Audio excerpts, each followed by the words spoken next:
Para aquellos que quieren mejorar su vida devocional, para los que necesitan ayuda espiritual, para todos los que desean un contacto diario con Dios, presentamos Radio Amanecer en Estudio, un alimento espiritual para tu alma. Con nosotros, el conductor de esta entrega, Pastor Juan Francisco Scroggins. Amigos, gracias por acompañarnos una vez más. Sean bienvenidos a nuestra entrega de Radio Amanecer en Estudio.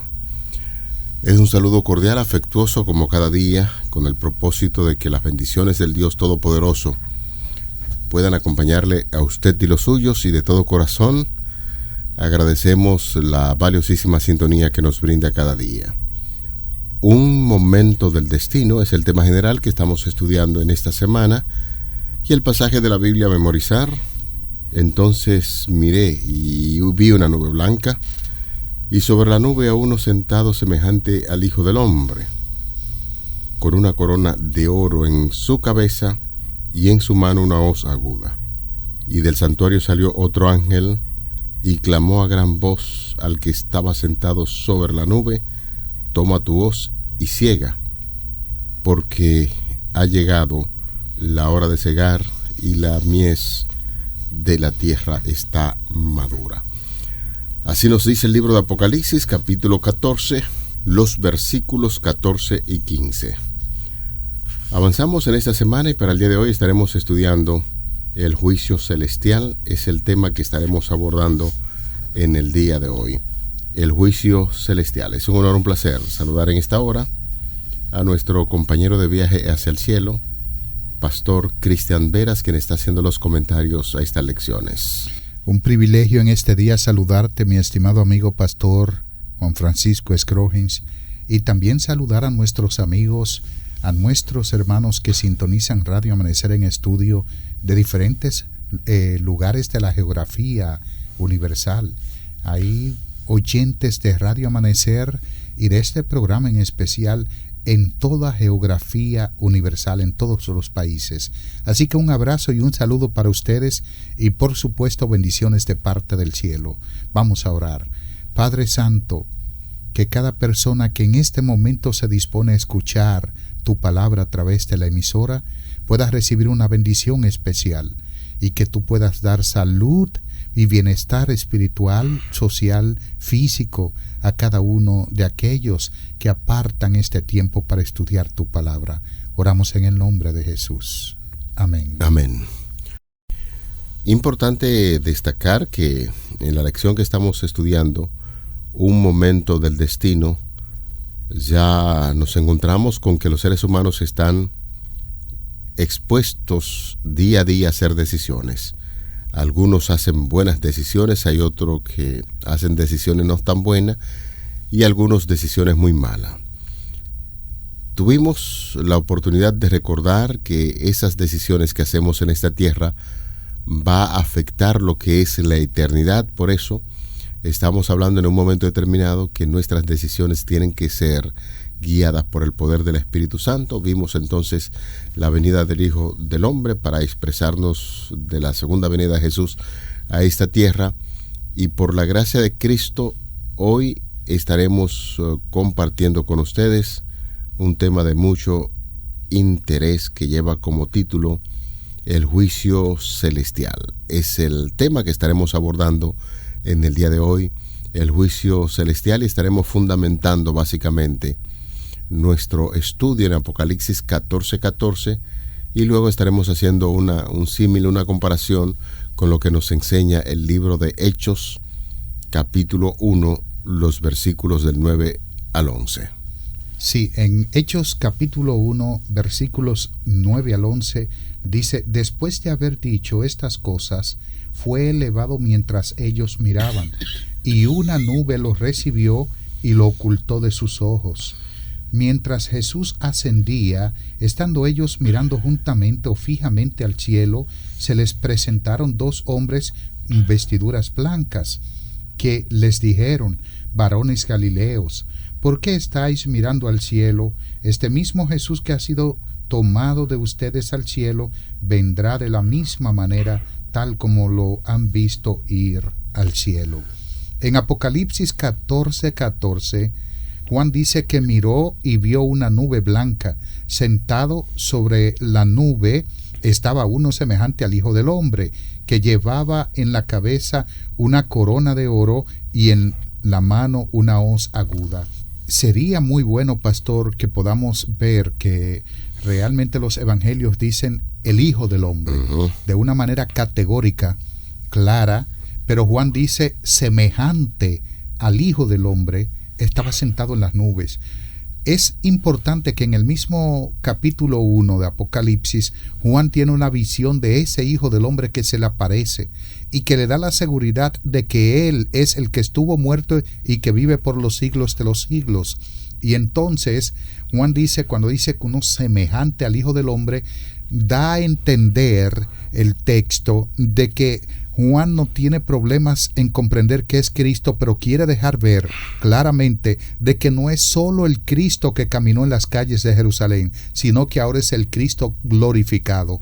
Después de su resurrección, nosotros sabemos que Cristo realmente como Dios tomó su lugar en el cielo como Dios cuando ascendió, y Juan tiene una visión del Cristo glorificado que viene sobre una nube, se fue sobre ella, viene sobre ella y que tiene sobre todo una corona en su cabeza que es corona de estéfanos. Esta que tiene es estéfanos. O sea, cuando Cristo asciende, tiene una corona estéfanos de victoria, venció.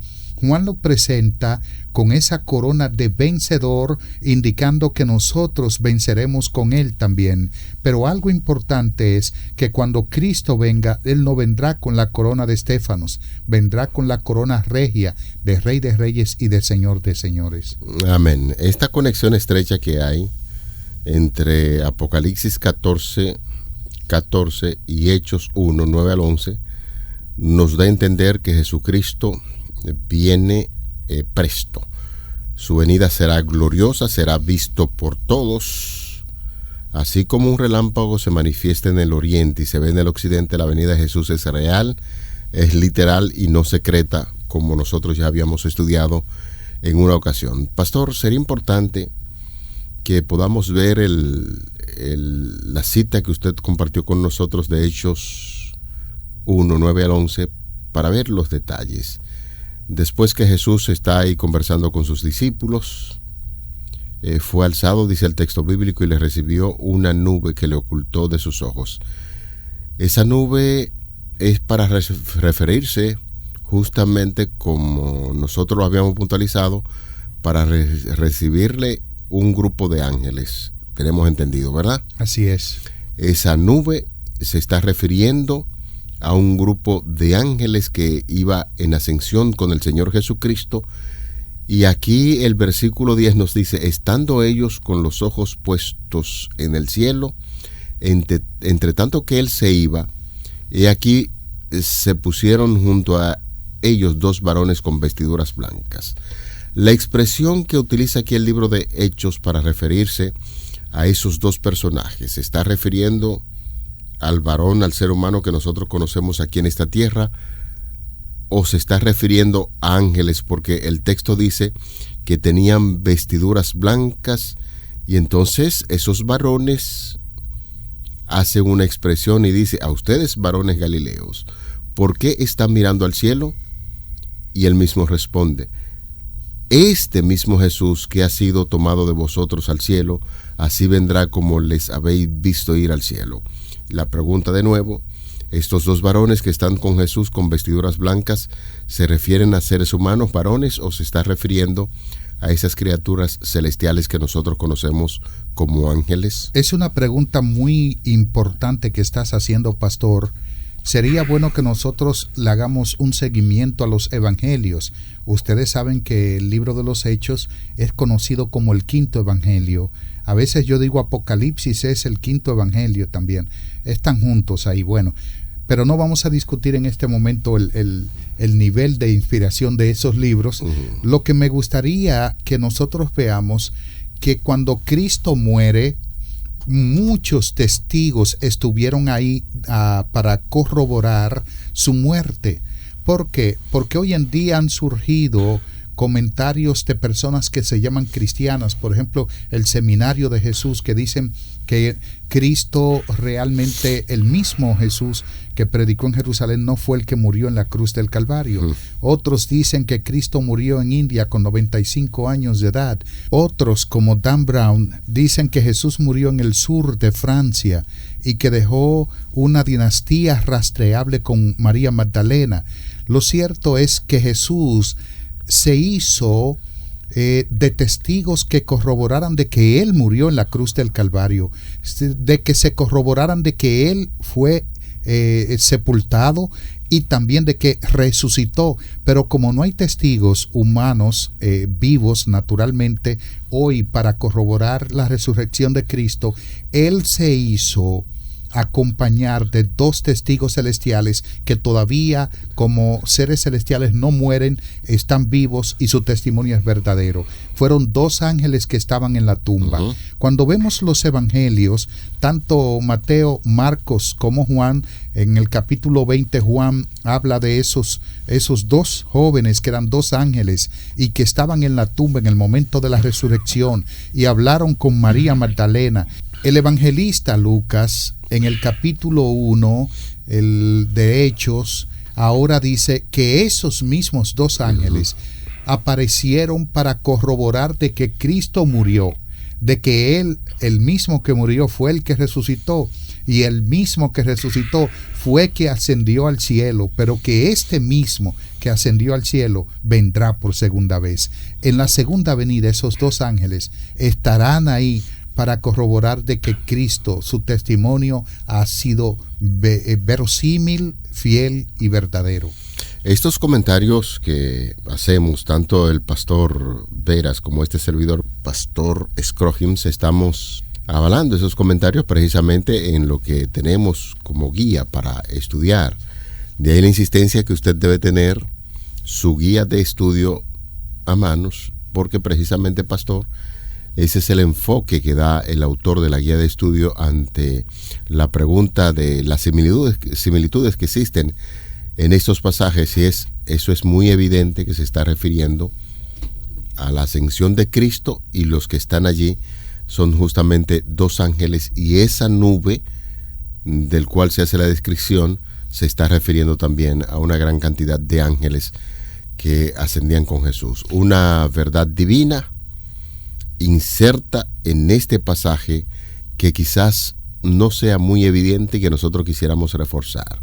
Este es el mismo Jesús, el Hijo del Hombre, el que caminó por las calles polvorientas de Nazaret, ministró en las calles abarrotadas de Jerusalén, sanó a los enfermos en las aldeas de Israel y predicó en las laderas cubiertas de hierba allí en Galilea.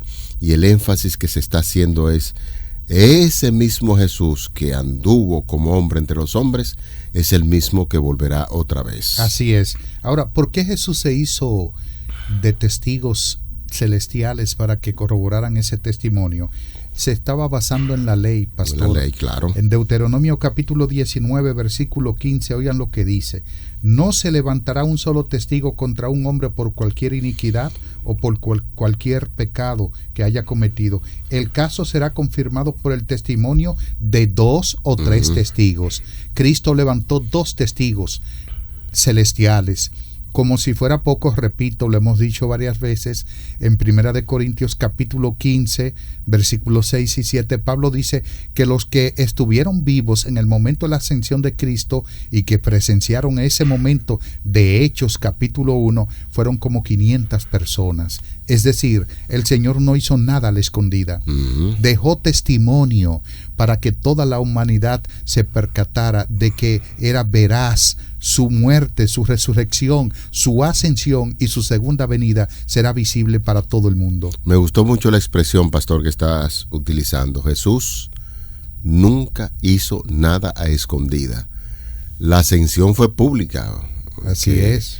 Que presenta un argumento poderoso contra aquellos que afirman que hablan acerca del rapto secreto. No, la palabra de Dios habla de cosas que son tangibles, que se vieron, y entonces hace la mención, así como le ven, así sus ojos como le ven ascender, así volverá.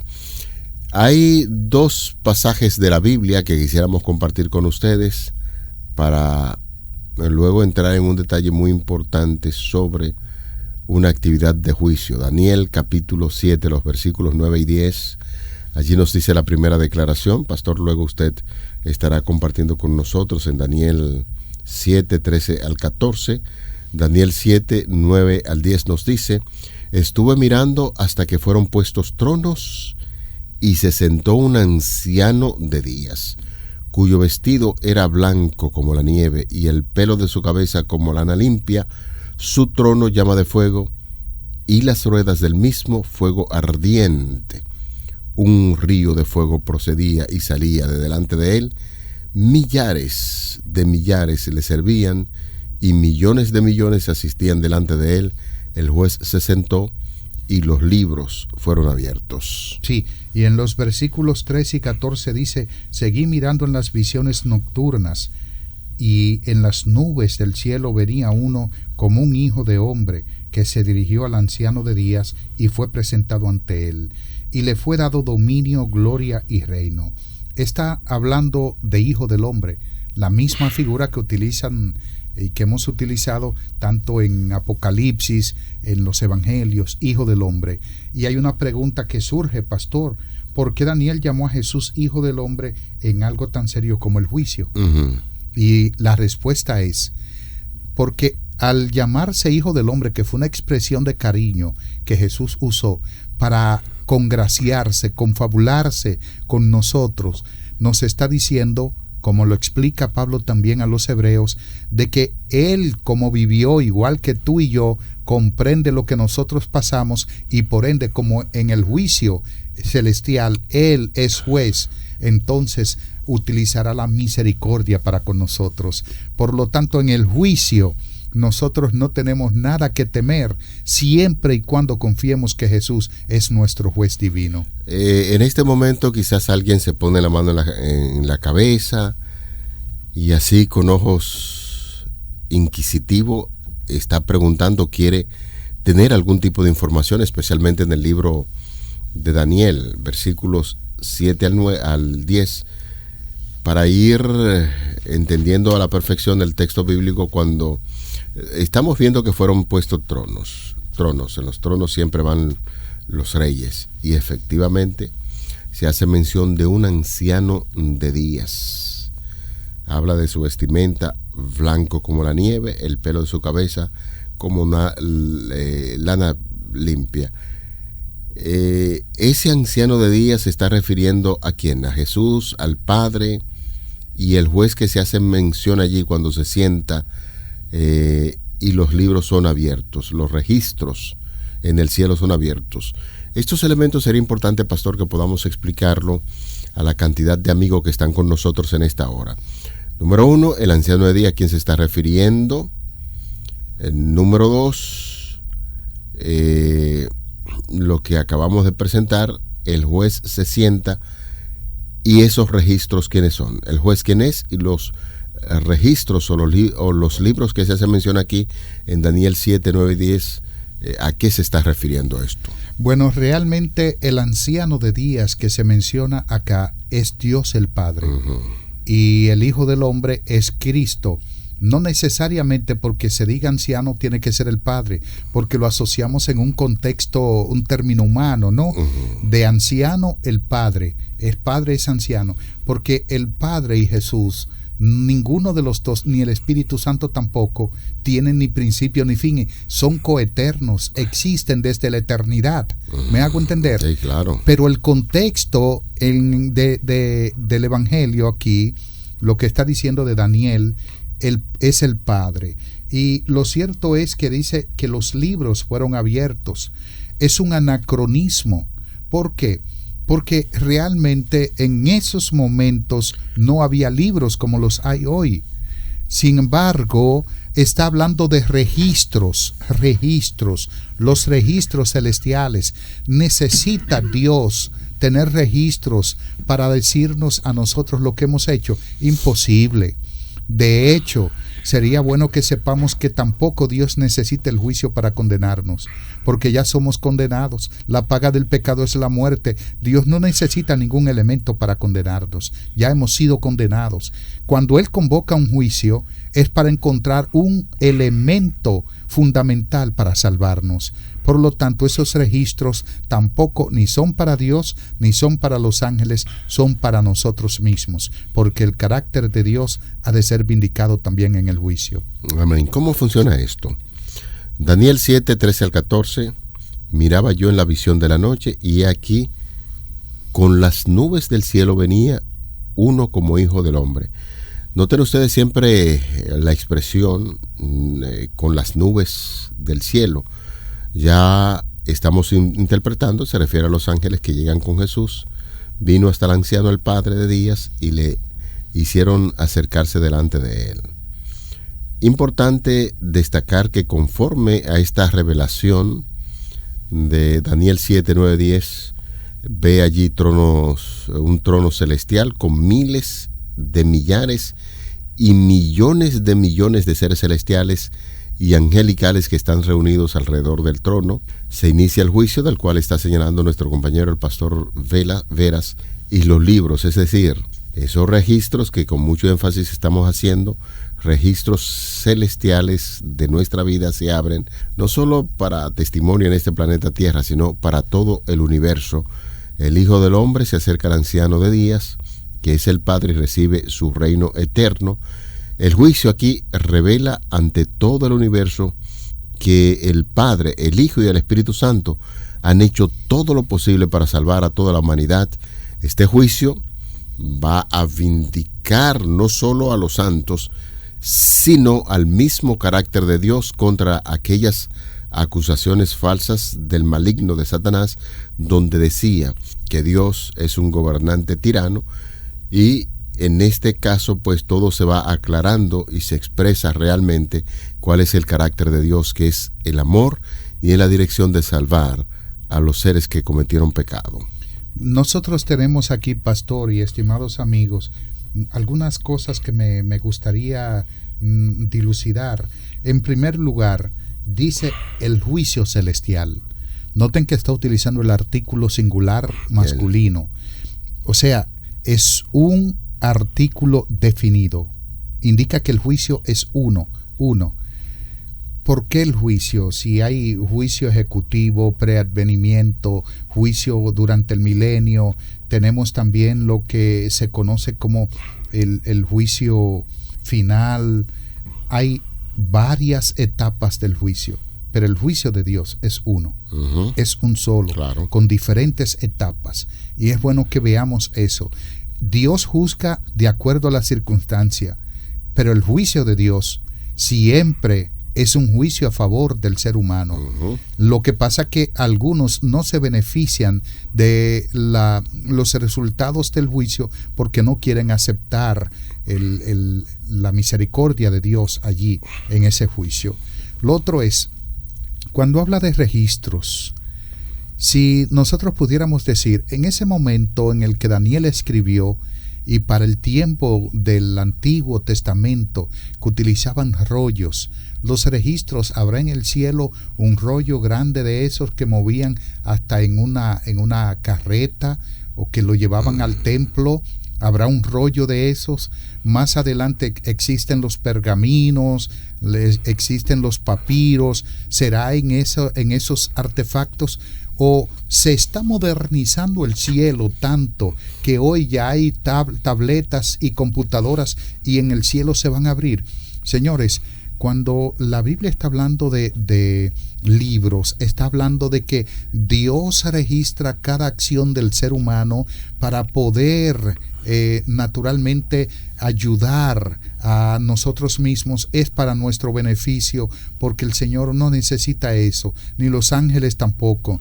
Sin embargo, nosotros sí lo necesitamos. Amén. De manera que los registros que se llevan en el cielo, además de Dios llevar esos registros a nuestro favor, es también para vindicar, porque toda rodilla toda rodilla se doblará y confesará que justos y verdaderos son los juicios de Dios. Amén. El término de juicio, en reiteradas ocasiones, cuando se está hablando desde Radio Amanecer en Estudio o en algún estudio bíblico que se hace en la radio, cuando se está hablando del juicio de Dios, hemos dicho siempre, algunas personas lo relacionan con el juicio que se hace aquí en la tierra, y cuando son culpables, señores, esto le produce gran temor. Aunque el ser humano es culpable de haber desobedecido a Dios, lo interesante de todo esto es que somos declarados justos por aquel que es nuestro juez, que es Cristo Jesús, y hemos dicho siempre, damos la bienvenida a la obra de juicio en la palabra de Dios, y como dice Romanos capítulo 8 versículo 1, ahora pues ninguna condenación hay para aquellos que están en Cristo Jesús, los que no andan conforme a la carne, sino conforme al Espíritu. De ahí el énfasis, y lo decimos de todo corazón, sea bienvenido el juicio de Dios a nosotros los seres humanos, porque definitivamente esto es para beneficio de aquel que ha sido declarado justo por la presencia de Jesús en su corazón. Señores, de ahí, pastor, que con eso que estás diciendo, la declaración de Pablo de Romanos 8:1, no hay condenación para los que están en Cristo Jesús, pero no solo que no hay, dice ninguna condenación. Para muchos la idea de juicio significa condenación. Sin embargo, aunque esto es parte del proceso, no debemos olvidar que la idea de juicio tiene un lado positivo, ya que el juicio también involucra la vindicación de los justos. Amén. Dios desea a través del juicio que nosotros podamos ser absueltos y completamente libres. ¿Cuál es el requisito para salir absuelto de ese juicio? Romanos 8:1 también lo dice, Cristo. Los que no andan conforme a la carne, sino conforme al Espíritu. Amén. Aquellos que dejan que Cristo tome el control de sus vidas. Amén. Vamos a orar. Señor, esta lección nos trae esperanza. Aunque nosotros en una ocasión pecamos, y quizás lo hacemos día a día, pero un arrepentimiento sincero y un reconocer que hemos pecado nos conecta con el cielo y nos pone en capacidad de poder heredar el reino de los cielos, porque ya nuestros pecados a través de la muerte de Jesús han sido perdonados. Amén. Ayúdanos a seguir en esa dirección, que la meta que nos hemos trazado, el cielo, pueda ser real con la fuerza que Jesucristo nos da, y muchísimas gracias por estas grandes verdades. Amén. Favores que pedimos y agradecemos en el nombre de Jesús. Amén. Amén. Para aquellos que quieren mejorar su vida devocional, para los que necesitan ayuda espiritual, para todos los que desean un contacto diario con Dios, hemos presentado Radio Amanecer en Estudio, un alimento espiritual para tu alma.